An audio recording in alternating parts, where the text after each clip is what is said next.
The story of Foolish Wives, a trio of con artists posed as aristocrats, tried to sustain their lavish lifestyle by extorting rich women, and the task of doing that falls squarely on the shoulders of Count Karamazin, played by Erich von Stroheim.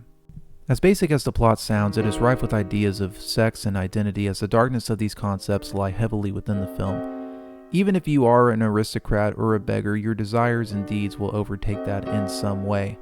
And von Stroheim shows this very clearly in The Girl and the Monk, for example, who is imprinted in his mind, and the reflexivity with a monocle in the book version of Foolish Wives, only to be mentioned in the past by other reviewers as an indication of the artifice the films we have.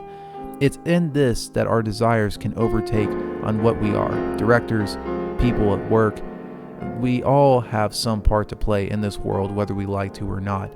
But again, our desires, our impulses will always trigger something that is completely different in that. Special mention is for the climax of this film, which it's almost like we weren't supposed to be shown this, like there was something forbidden that we could be offended over and over again, but yet we keep watching.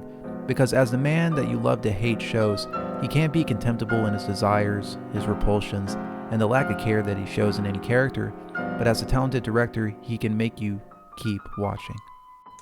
Foolish Wives was a hit in 1922, but Stroheim was on the outs with Universal as the budget swelled up to an insurmountable level. Irving Thalberg, the future golden boy at MGM, shut down production after Rudolph Christians, who played the congressman in the film, died during production. It was a complete failure for Stroheim, who had saw this film cut from the original length, as he had intended, from 6 hours over 2 days to just around 2 hours and a half.